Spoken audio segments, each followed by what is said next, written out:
Бажаю здоров'я, шановні українці і українки. Щойно була доповідь голови Служби безпеки України Василя Малюка. Блискуча операція проведена на території ворога, виключно проти військових цілей, проти саме тієї техніки, яка використовувалась в ударах проти України. Дуже відчутні втрати Росії і абсолютно справедливі, заслужені їхні втрати. Дякую Службі безпеки, особисто генералу Малюку, також всім, хто був задіяний в операції. Готували операцію більш ніж 1,5 роки. Планування, організація, всі деталі були ідеально підготовлені. Можна сказати впевнено, що це абсолютно унікальна операція. Найцікавіше, і вже зараз це можна говорити публічно, офіс нашої операції на території Росії знаходився безпосередньо поруч з управлінням ФСБ Росії в одній з їхніх областей. Загалом в операції було використано 117 дронів і відповідна кількість операторів дронів працювали. Вражено 34% стратегічних носіїв крилатих ракет на аеродромах базування. Діяли наші люди на території різних російських регіонів в 3 часових поясах. І наших людей напередодні операції з території Росії вивели. Зараз вони в безпеці. Ті, хто нам допомагав. Дійсно, приємно, коли речі, які санкціонував ще рік і 6 місяців тому, працюють та забирають у росіян більше 40 одиниць стратегічної авіації. Hello, ladies and gentlemen, and welcome again to Syriana Analysis. I'm your host, Kevork Almassian. Thank you very much for tuning in to today's live streaming. I appreciate you all, whether you're watching this stream on YouTube, on Rumble, or on Ganjin Board. If you remember in the past live streaming, when I spoke about Iran and the possible Israeli strike against Iran in participation or collaboration with the American side, I said that the modern warfare is different from what we think about warfare and wars, basically. And especially after what happened in Lebanon with the pager attack and the infiltration of a very secured non-state actor, and that is Hezbollah, which led to the assassination and the decapitation of the entire Hezbollah's military and political leadership. And then I reported about an app, a spyware app called Spymax, which, by the way, this report made it on an American channel, Infowars, and they have used my video to report about this spectacular, actually, intelligence operation in Syria. Now that we are speaking about another intelligence operation, this time inside Russia.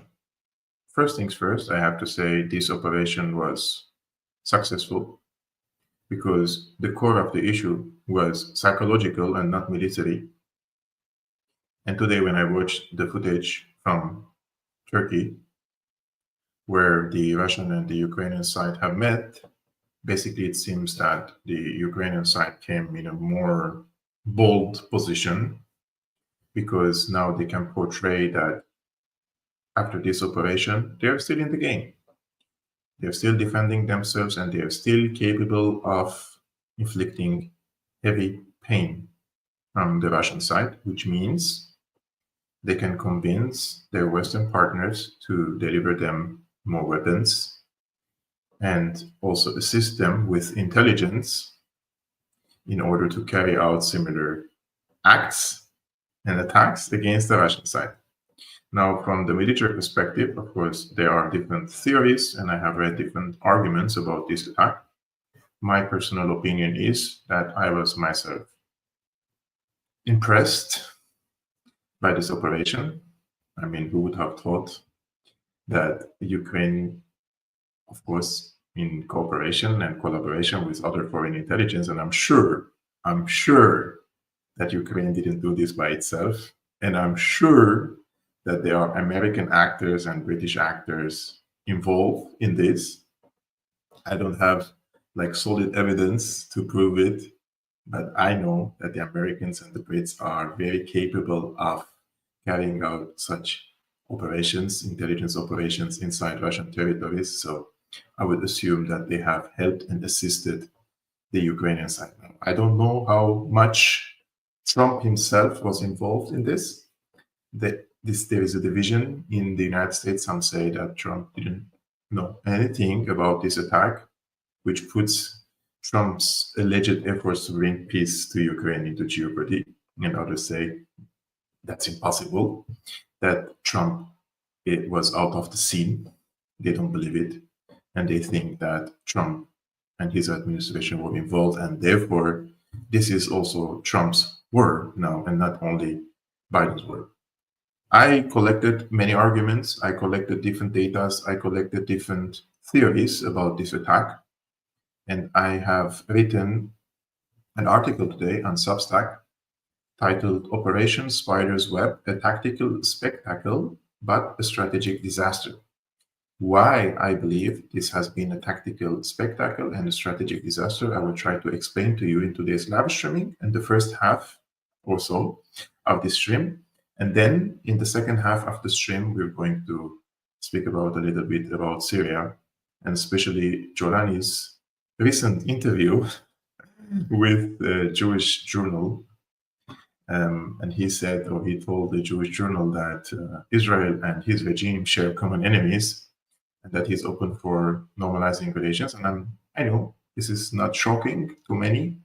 In the previous title of this YouTube video, it was like shocking statement because it goes through the algorithm of YouTube and more people watch it. But then the Russia thing happened. So I had to change the title and I had to change the content of this stream. So I have divided it into two parts. So we can speak about Russia under attack by Ukraine and the backers of Ukraine.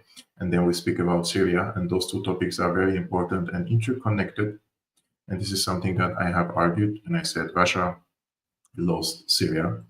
And by losing Syria, they have lost a strong foothold, not only in West Asia, but also in the Mediterranean. And this was a very important, vital access or a foothold for them to have this access also to the Black Sea.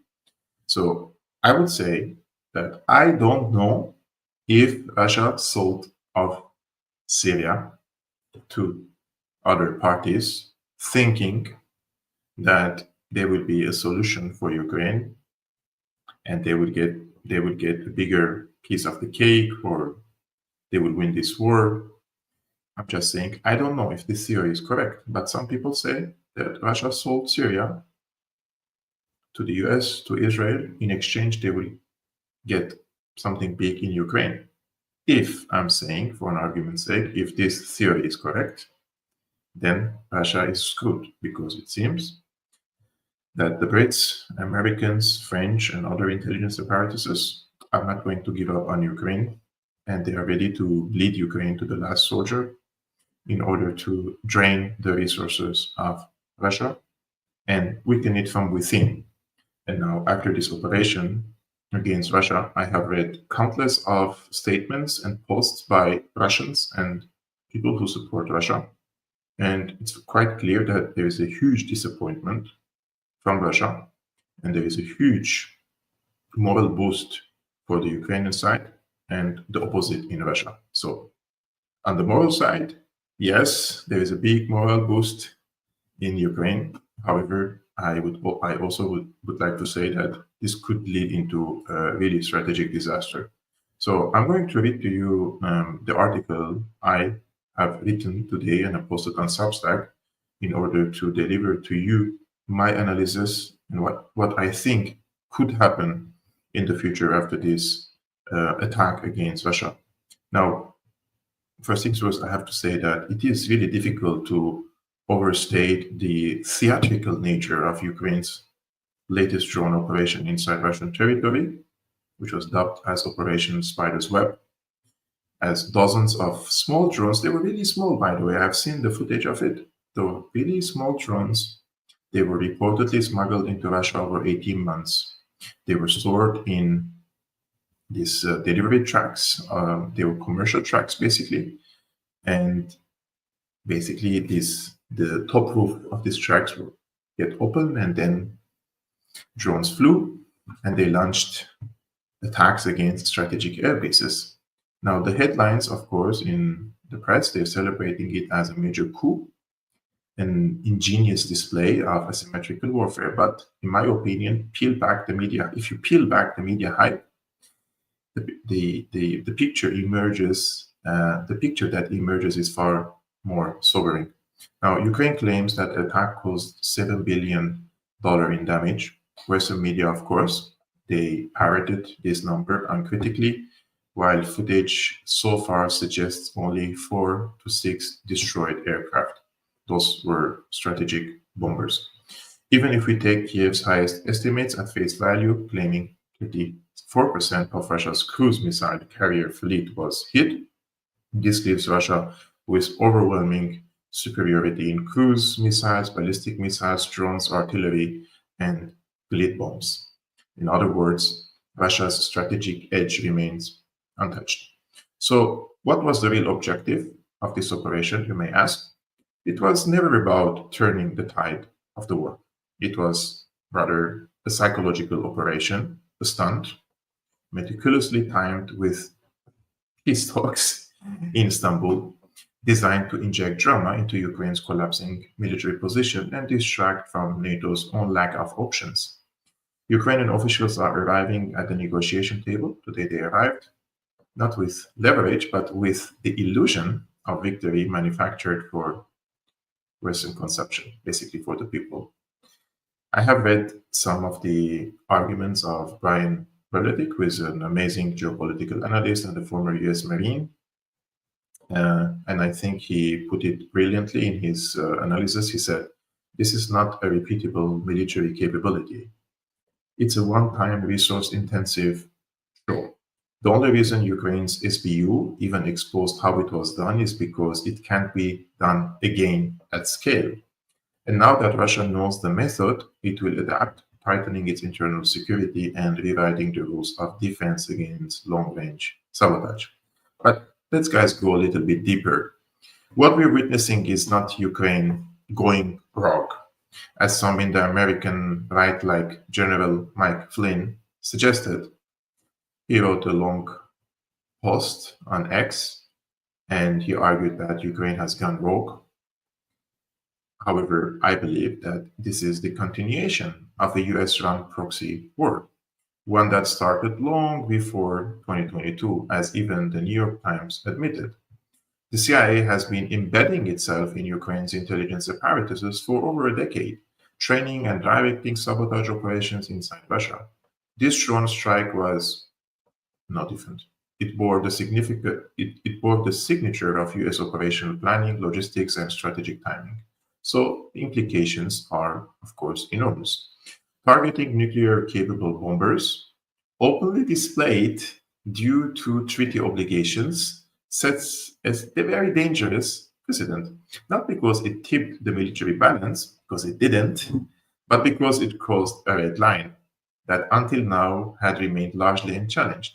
Zelensky, with Washington's backing, and of course British backing, struck strategic assets on Russian soil in a moment when ceasefire talks were allegedly underway. Of course, some may argue this was a misstep. I would say no, it was intentional escalation disguised as tactical brilliance.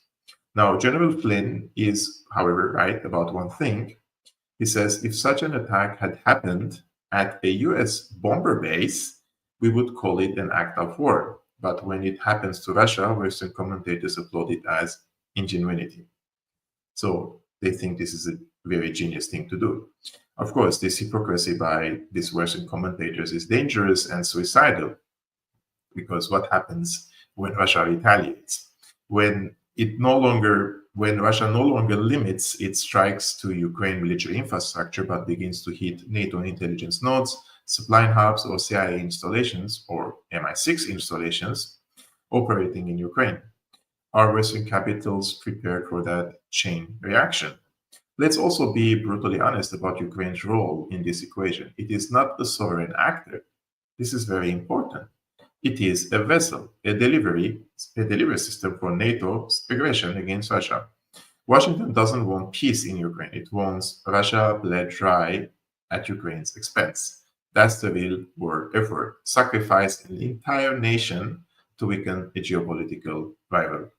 And to those comparing this drone operation to a Ukrainian Pearl Harbor, ask yourself this question: what happened to the country that carried out the original one? This is what one of the American newspapers called the New York Post has titled "Ukraine wipes out dozens of Russian doomsday nuclear bombers in massive surprise attack on airbase." This was like a Russian Pearl Harbor. So what happened to the people who carried out the original Pearl Harbor? They don't answer to that question because look, this reckless assault on nuclear related assets enabled by American and British intelligence and celebrated by a cheerleading Western media is not a tactical triumph. It is a geopolitical provocation of the highest order, one that could provoke retaliation with catastrophic consequences, not only for Ukraine, but for Europe and the world. Ukraine has now transitioned from proxy to existential threat. A regime armed and directed by the West, attacking nuclear powers without regard for consequences or restraint. So, history, guys, may look back at this moment not as a clever gambit, but as the spark that lit a global fire. Up until this moment, I haven't seen Russia retaliating against Ukraine the way that many hot-headed people are calling for, especially in Russia. I've seen a lot of people calling for nuking Ukraine, and I don't think that's going to happen. But we will definitely see a harsh retaliation. This is, of course, not only about geopolitics and military equations, but also about the dignity of a country whose main and very important, most important defense is built on its nuclear doctrine. Therefore, destabilizing this defense mechanism of Russia is definitely going to have dire consequences. And I'm not someone who is just coming celebrating this, I'm saying this is a really bad situation for all. It's going to be very bad for Russia, very bad for Ukraine, and very bad for Europe in general. And it's quite clear that there are people, very influential ones like Lindsey Graham's and the John McCain's. He's dead, but his legacy is still present, it seems, among many American officials and also among the British officials. And it seems that this war is not going to end anytime soon, despite the alleged peace talks. I really hoped that Trump would be genuine about his intentions to strike a deal to end the war in Ukraine. And I really hope that he was kept out of the picture and he didn't pull the trigger or gave a green light for such an attack. Because if that is the case and he was out of the picture, then we could still have some hope for peace for Ukrainians, for Russians, for the Europeans, and for the world. But if Trump was involved in this, this is going to be probably the end of the peace talks between the both sides. I'm going to show you a photo of one of the strategic bombers, which for us to see what is happening. And this is the post of General Mike Flynn, as I mentioned during my analysis. Excuse me, this is it. So I think, this one. So those are parked in open places, and this is one of the footage of the attack against the bomber. So those were used basically to store the drones. Very impressive. And they get opened and then they fly. And those are very small drones. Like probably each one of them cost how much? Like between $2,500 to $5,000. I don't know how much explosive were attached to them, but those are very cheap drones. And according to Zelensky, around 300, he said, of these drones were sent to the strategic air bases of Russia. I will now bring some statistics because the Ukrainian side speaks about destroying almost 1/3 of the strategic bombers of Russia. However, this is a Russian source, and so we have to take everything with a grain of salt, whether it comes from Ukraine or comes from Russia. This is a war, and rest assured, all sides do not tell the entire truth. However, this is the Russian side. The Russians say that they're from the Tu-95, 3 of them were destroyed completely, and 5 of them were damaged. They still have 42 operational. So of 50 Tu-95s, 3 were destroyed, 5 were damaged, 42 are still operational. Now we have the Tu-40, we have 4 damaged Tu-22 and 41 operational Tu-41. Then we have the 22 operational Tu-22, they were not damaged. So if you want to take the summary, the greens are the plane was not damaged during the attack on the 1st of June. Those were the green ones, were not damaged. So we have the Tu-160, none of them were damaged according to the Russian reports. We have the red one. The red ones are preliminary, or the plane was destroyed. Sorry. And these are the Tu-95. As you can see, 3 of them were completely destroyed. And then we have the gray ones are damaged. So in the most of the strategic planes, from the strategic bombers that were destroyed, Tu-95s came under massive attack. Tu-22 M3 were less, and then the Tu-160 even lesser. So, but this is the, as I said, the Russian perspective. I just want to thank our good friend for his general support. He always supports the channel of Syriana Analysis through stickers and super chats. Thank you so much, my friend. I want to make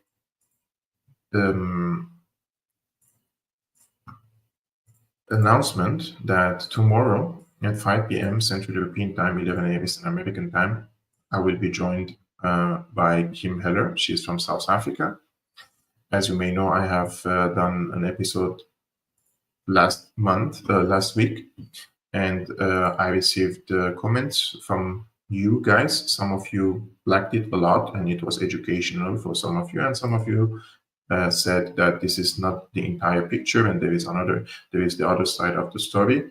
And because I myself am an ignorant about South Africa, I'm listening to people who live in South Africa.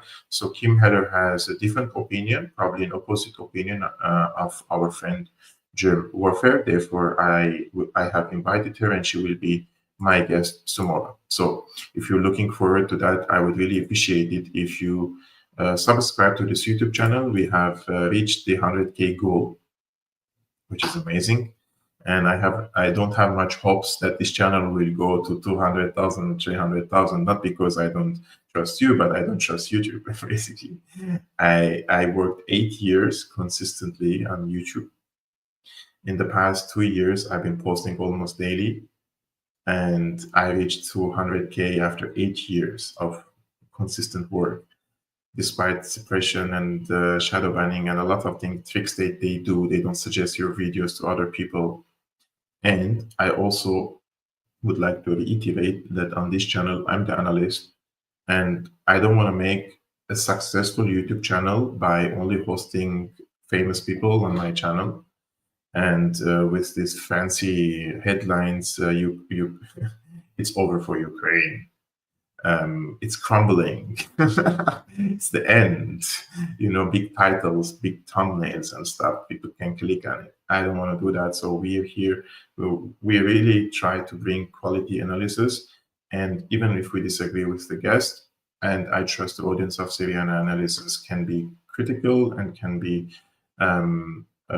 disagreeing, let's say, with the guest respectfully. So I have vowed to myself that I will host different people, and sometimes I want also different opinions to be together so that we can have some civilized and respectful debate instead of creating an echo chamber where everyone and two guests or three guests are saying almost the same thing, right? So this is all about Russia for now.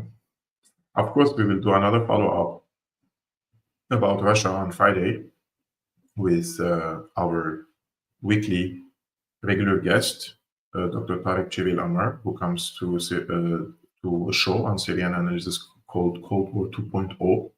So we do every Friday, 5 p.m. Central European Time, 11 a.m. Eastern American Time, with Tarek Civil Amar, a podcast conversation about Europe, Russia, China, unipolarity, multipolarity.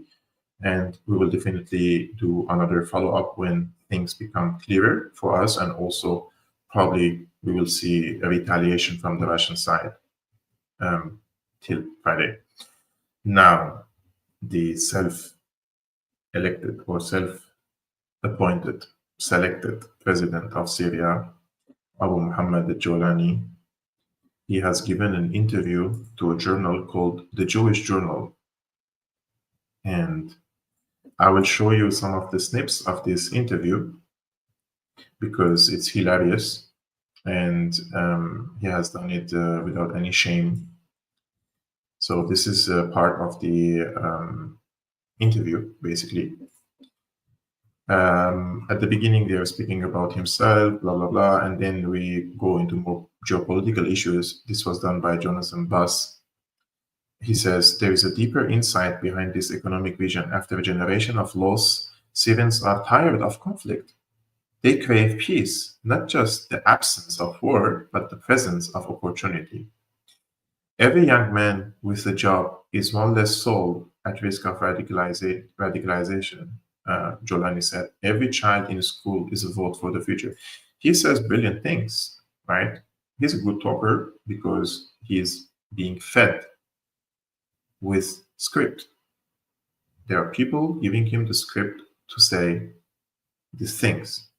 And we have been warning about this for quite some time, but recently the former US ambassador to Syria, Robert Ford, basically, I think that my microphone is... Okay, now my microphone should be way better, right? So it's crazy that I've been talking to the webcam microphone and I didn't see any comments warning me about that, but I think now it should be way better, right? Yeah, I really hope, guys. I don't know if anybody warned me about this, but I didn't see any of the comments warning me about this, and it really irritates me because I know that the sound will not be very good, but now it should be okay. We told you, Kevork. I didn't see the comment, so I apologize. Now we are in the middle of this stream, and this volume will be even better. So we know from Robert Ford that the Jolani has been rebranded and rehabilitated by a British NGO. And these are the same NGOs like linked to Tony Blair and WEF. They have rebranded many of the far-right neo-Nazi groups in Ukraine. So I would also assume that the Ukrainian president has also gone through some of the rehabilitation in order to say the right things and give strong speeches and to show himself like a strong leader. And this is something similar with Jolani. And Jolani now he talks about education like he's not educated. His job was to send car bombs in Iraq, and he has killed many people. And now he talks about radicalization like as if he is not radicalized, right? This is the surreal situation in Syria, that the president who self-selected president of Syria, who is the founder of the Al-Qaeda offshoot in Syria, he speaks about radicalization like he's the one who is going to radicalize the youth in Syria. No, he's the one who is going to normalize radicalization in Syria. But when you have journalists like Jonathan Buss, who of course, they have done this interview to give Jolani a platform and normalize him even further among now the Jewish people around the world or among the Israeli audience. They will not ask the critical questions. They will just parrot what Jolani said because this is the script that Jolani received from his handlers. And I would assume that the handlers of Jolani are the same people, the same handlers of Zelensky. So in this case, he says that Jolani addressed Syria's future relationship with Israel, a subject that has haunted the region since 1948 and intensified with each airstrike, covert operation, and accusations of proxy war. I will show you the exact words he said about Israel. He said, I want to be clear. The era of endless tit-for-tat bombings must end. No nation prospers when its skies are filled with fear. The reality is we have common enemies and we can play a major role in regional security.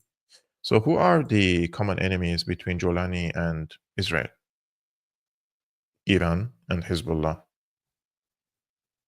There are no other common enemies. I don't see any other common enemies. So basically, Jolani is saying that the enemy of my enemy is my friend to Israel. So let's strike a deal together because we have common enemies. And our common enemy is Iran, Hezbollah, and what used to be called the axis of resistance, which was broken by Jolani, who did a great service for Israel in this case by launching this attack and taking over the country. Unfortunately, though, this talk about peace, and people think like I'm against peace, like I'm not for war. However, peace should be established on solid grounds. And one of these grounds, of course, is territory. If Israel occupies the Golan Heights and Quneitira and advances basically inside Daraa and bombs the entire Syrian army infrastructure, completely annihilating all its tanks, air force, the marine, Scud missiles, long-range missiles, everything basically, then you are not in a position to make peace with an enemy. You are in a position to be subjugated by the enemy. Even if you change the terminologies and say, we have common enemies with Israel, let's make peace, but Israel doesn't see you as partner in peace. Israel sees you as an object or a subject that has to be subjugated.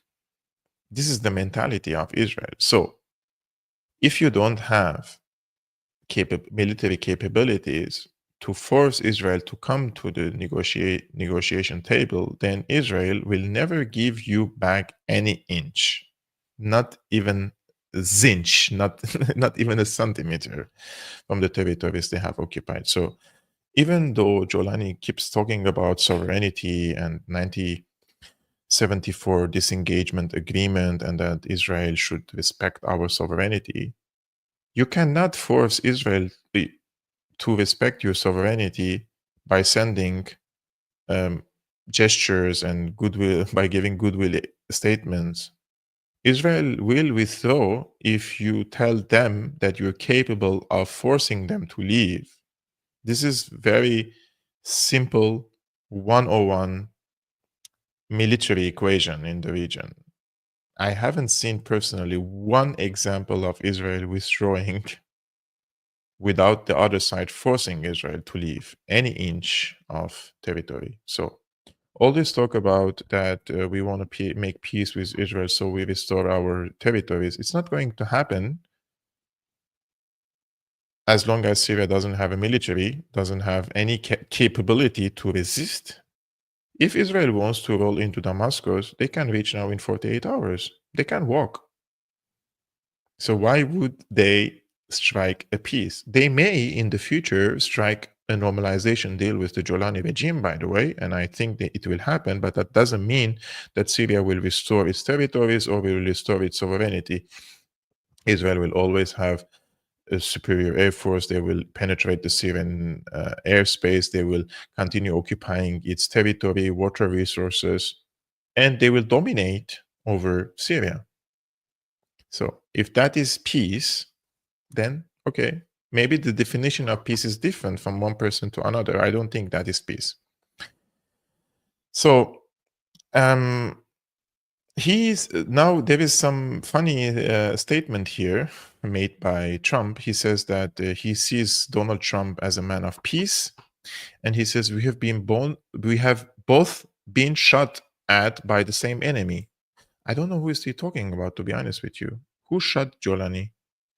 I mean, Trump was allegedly shot multiple times at least, but who tried to assassinate Jolani? I don't know. But he's also saying to Trump, we have also common enemies.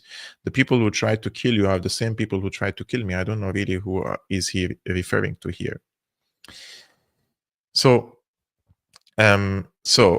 now I will show you the last paragraph of the conclusions of this journalist, Jonathan Bass, and why he is basically a prostitute, because he's just presenting Jolani as a figure who is going to change the face of Syria to the better. So he says, many Syrians see Shara is Jolani, not as a revolutionary, but as a restorer, someone capable of stitching together a nation fatigued by war and fractured by identity. It is perhaps his very ordinariness, his refusal to play the strong man despite his extremist former life, that makes him a man of the hour. He says, I believe his extremist and violent past has taught him how to navigate the future. You can change, you can grow. He has learned from experience, and 2020 vision gives him the clarity to shape what comes next. His history with extremism has made him capable of defending Syria from within against ISIS and those seeking to topple the fragile progress on the way. He has grown from revolution to governance, and I believe he has the ability to lead and impact the real future of this country. Can you imagine if any Western mainstream journalist basically described Assad with these words? Like, Jolani is a changed man. He has been thanks to his extremist past, he has learned, he has become matured, and he is now sticking the country together, which was fragmented by identity and politics. Who fragmented the Syrian society?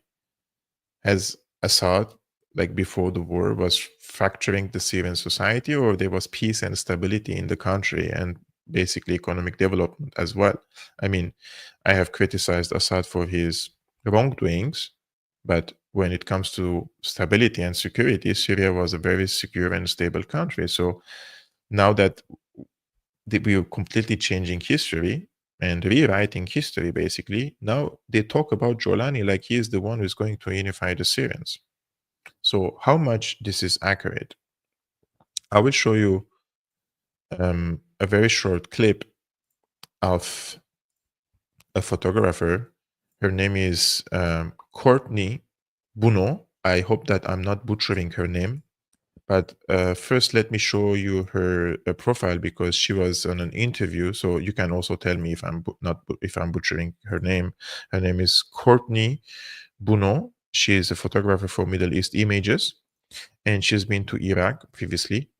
And recently, she was on the show of Lays Ma'louf, the Free Palestine TV, and she spoke about Jolani and if she believes that Jolani can be reformed or can be become basically a revolutionary leader.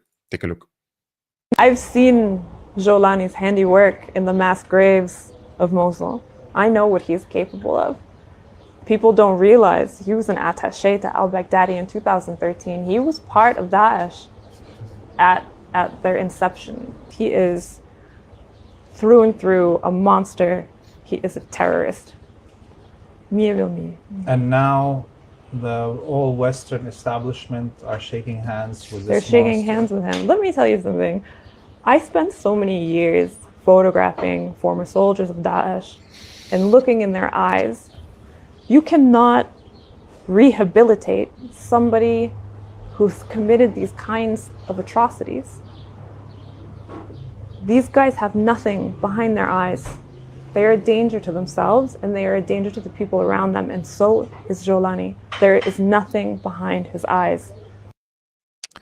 So, I don't know who to believe, to be honest with you, but something here inside me is telling me that you cannot really reform someone who used to decapitate people, slaughter people based on their ethnic and religious identity, who used to send car bombs, and only recently he unleashed his terrorist army against the Syrian Alawites, and he committed heinous atrocities and killed thousands of peaceful, unarmed civilians, and his army are still kidnapping women from the streets, and his terrorist army are going to restaurants and going to bars and shooting people and forcing people to close their businesses because how dare them serving alcohol in their shops, and coming after the Christians in the Christian Valley and basically changing the entire nature of the country. So imagine that this is the same guy that this journalist is talking about.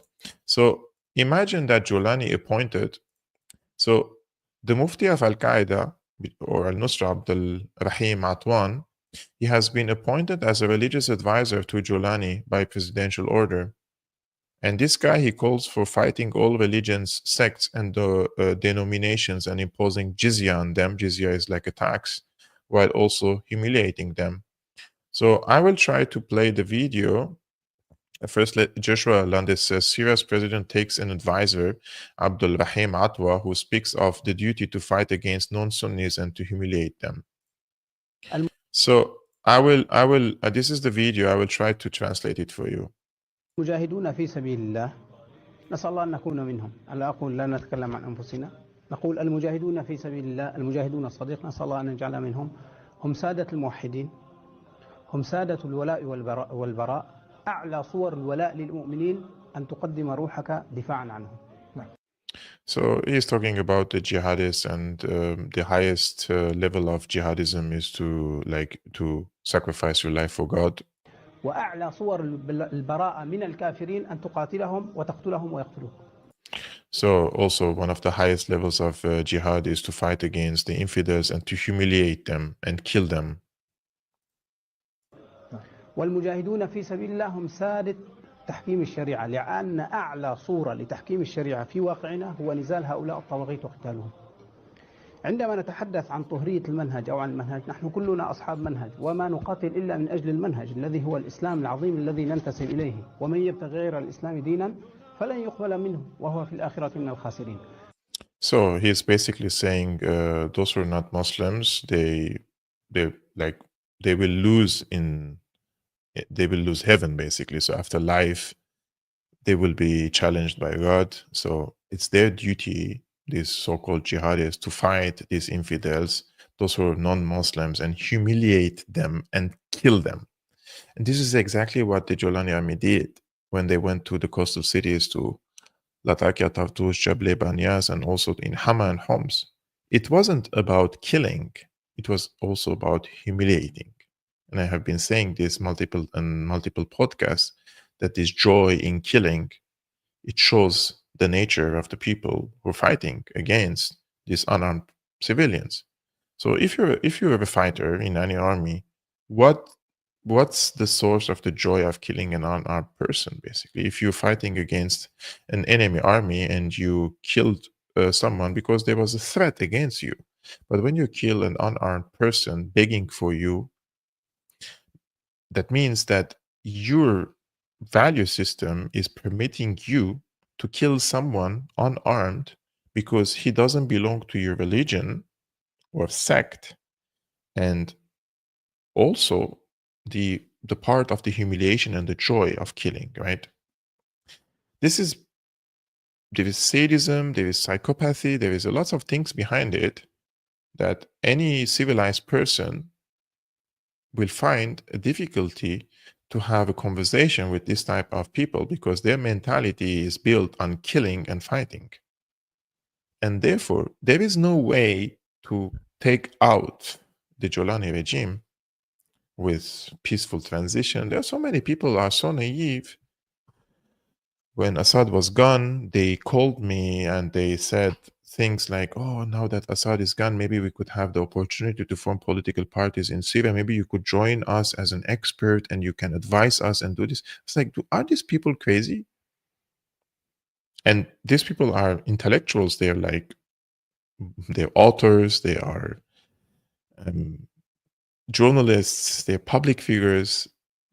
Like, don't you know the mentality of Jolani and his people? Like, what happened in the past 10 years? Have you forgotten about them? Like, what happened? Like, for a moment, Jolani has shifted 180 degrees. Do you really believe the propaganda of the Western press? Which means you're also an idiot. How do you want me to be part of your any project if you're that idiot? Sorry for the terminologies, but I don't find anything else to say to these people. So, this in this Jewish journal, since they said that Jolani has changed and all this stuff, I will give you another example. This time, this is the defense minister, guys, of Jolani. This is his official X account. His name is Murhaf Abu Qasra. And Murhaf Abu Qasra says that he received this guy on his left side. And he says, today I was honored to receive Dr. Ahmad Muwaffaq Zidan at the Ministry of Defense headquarters in Damascus. During the meeting, we discussed moral guidance in the army and armed forces and exchanged views on the importance of regulating media discourse regarding military matters. I thank Dr. Zidan for his kind visit and his interest in offering numerous ideas and proposals aimed at improving some aspects of the Ministry of Defense's work. This guy is not a military guy. This guy is a journalist, right? And this guy is supposedly the defense minister of Syria. And he receives this guy to take advice about his ministry. But who is this guy, basically? Who is Ahmad Muwaffaq Zidan? Does any of you know who is this person, guys? Do you really know who is this guy? So this guy basically has been accompanying Osama bin Laden in Afghanistan, and he's been interviewing him over and over again when Al Jazeera used to get exclusive interviews with Al Jazeera, exclusive interview with Osama bin Laden in Afghanistan and Pakistan. So I have told you many times that I believe that this was a psyop. Jazeera is a psyop, and they have normalized the likes of Al-Qaeda, like Osama bin Laden, like Zawahiri, like Jolani, like Abu Bakr Baghdadi among the Arab and Islamic youth around the world. And this guy who is on the right side now of the picture, or the left side of Osama bin Laden, he's the same guy who is standing next to the defense minister of Jolani now. So this is how it started, basically. It's all started in Afghanistan in the 80s and the 90s, when the likes of this Ahmad Zidan were impressed and basically motivated about the work of Al-Qaeda, and they used to normalize it among the Arabic and Islamic youth. And now the students of Osama bin Laden have come to power. And in the past, even this journalist who works for Al Jazeera, he was labeled as a terrorist by the US State Department. US adds Al Jazeera journalist Ahmad Muwaffaq Zidan on watch list as member of Al-Qaeda. I really don't know what to say. So this guy who is on the watch list of the US for allegedly being an Al-Qaeda operative, I mean, he might be. Otherwise, why would Osama bin Laden trust him and give him interviews after interviews? And then he wrote a book about Afghanistan and the importance of the Afghanistan model and why we should accept the Afghanistan Taliban Al-Qaeda model and normalize it on the Arabic world. Now, this is the guy advising the defense ministry of Syria, and you're telling me that Jolani has left Al-Qaeda and abandoned his extremist past? I don't think so, brother. So Speaking of the defense minister of Syria, I will show you an old video of him from the front lines, basically, and you tell me if you think that this guy is a reformed moderate rebel.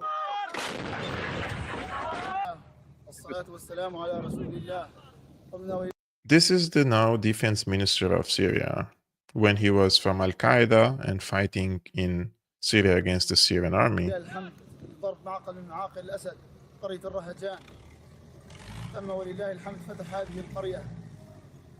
بتوفيق من الله سبحانه وتعالى وتم قتل عدد ضخم جدا من هؤلاء الخنازير. So he's talking about the Syrian army soldiers as being pigs, and they killed big numbers of them, and he's celebrating it. And this is now the defense minister of Syria, as you can see from his how he looks, basically, when he was in Al Qaeda, and then he has been rebranded and rehabilitated, but now still receiving someone who is on the watch list of the US and allegedly part of Al Qaeda and who was accompanying Osama bin Laden in the past. Another amazing development in Syria is that Jolani appointed a new deputy defense minister. And I don't know, guys, if you can see this guy. His name is Muhammad Khair Hassan Shuaib. There are few things about this, one of which is how do they give senior military ranks to them? So in the past, when Assad Bashar came to power, the same people, they said Bashar jumped on the hierarchy of the military because you have to be in the higher rank in the military to become president. But now they're giving these military ranks to people and they have never been in an actual military, right? They're becoming colonels, brigadier generals, etc., etc. And this guy's face is like, if I see him from a kilometer away from me, I would know that he was, and he still is Al Qaeda. So this is the deputy defense minister of Syria.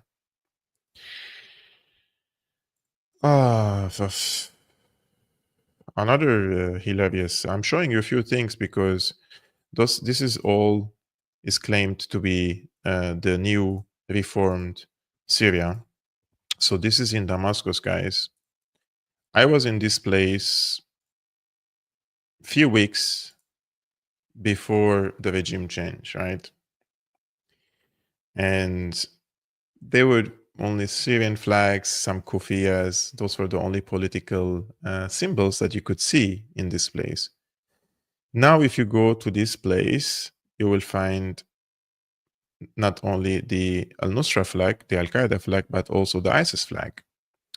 So ISIS flags for sale in Syrian markets, if anyone is interested, alongside Al-Nusra Front flags. Depends on which flavor of terrorism you like. But all this doesn't matter because what matters is only one thing. And that one thing is Jolani's political program, basically, to normalize ties with Israel, something that Assad rejected in the past, right? And this has been confirmed by the leader of SDF, the Syrian Democratic Forces, the Kurdish commander. The commander of Kurdish forces in northern Syria was interviewed on Egyptian television news, noting that the Syrian president agreed to the US condition regarding normalization with Israel.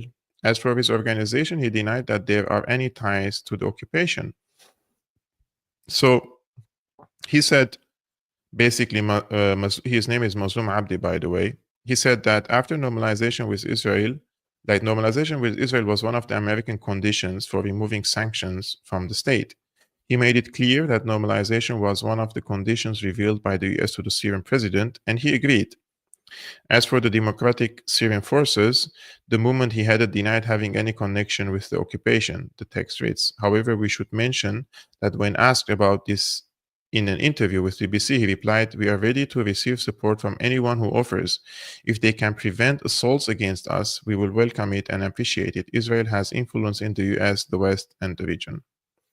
So basically, the two major actors in Syria, the Al-Qaeda regime, doesn't have a problem with Israel, They want to normalize the relations with Israel, and also the Syrian Democratic Forces or the Kurdish forces, they also don't mind normalizing relations or having ties with Israel. Basically, there is no other military force in Syria capable of changing equations except these two.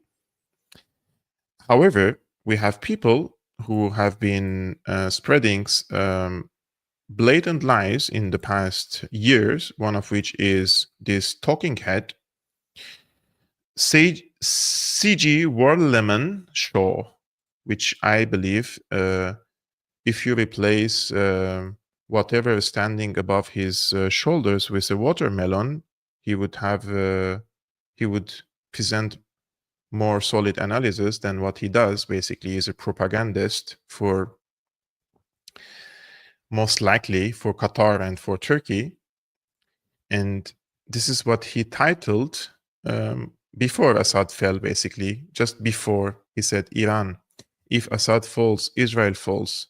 And I don't know where does he bring this title, but this is what he pushed many, many times. If Assad falls, Israel falls. So this is how they sold a lie to the people. Like people like this, whose show are being watched by 270,000 views. Like, do you think that Syriana Analysis would get 270,000 views? It's impossible. Those people's channels are not suppressed. Those channels are not shadow banned because they are the new mainstream media.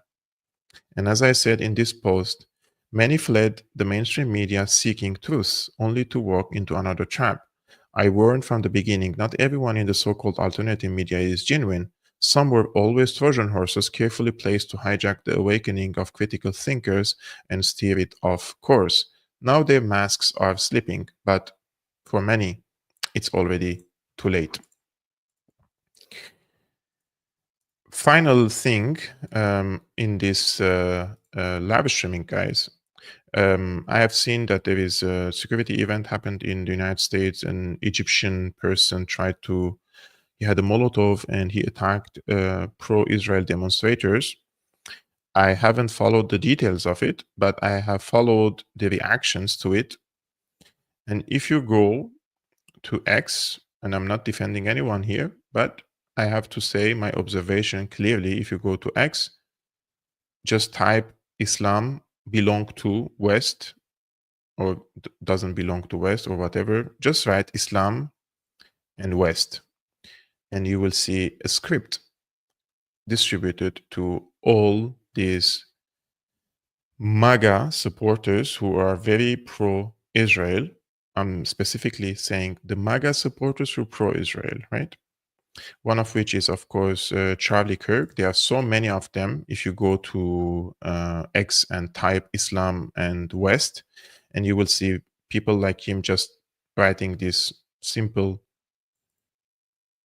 sentence, which is, I assure you it's a script sent to them by the Zionist lobby, and they have posted it, all of them at the same time. And he says, Islam is not compatible with Western civilization. I'm not here to argue whether this is true or not, but I'm asking him a legitimate question. I'm asking him, is arming, training, and bringing Al-Qaeda terrorists to power in Syria the birthplace of one of the oldest civilizations, part of Western civilization? I don't understand, why do these people think that they are entitled to a lot of things, but we are not, to ask them questions? They have destroyed our country. It's the US, it's the intelligence apparatuses in the West that have destroyed Syria. And they have brought Al-Qaeda to power and normalized it and endorsed it. So we also have questions to you, Charlie. So I think this will be the end of today's live streaming, guys. Tomorrow it's going to be about South Africa, by the way. Stay tuned for that. And if you like this stream and this analysis, I would really appreciate it. Only if you hit the like button. As I mentioned, I'm not a mainstream. That's why this channel is suppressed and shadow banned. So hitting the like button helps me a lot. Leaving a comment helps me a lot. Subscribing helps me a lot.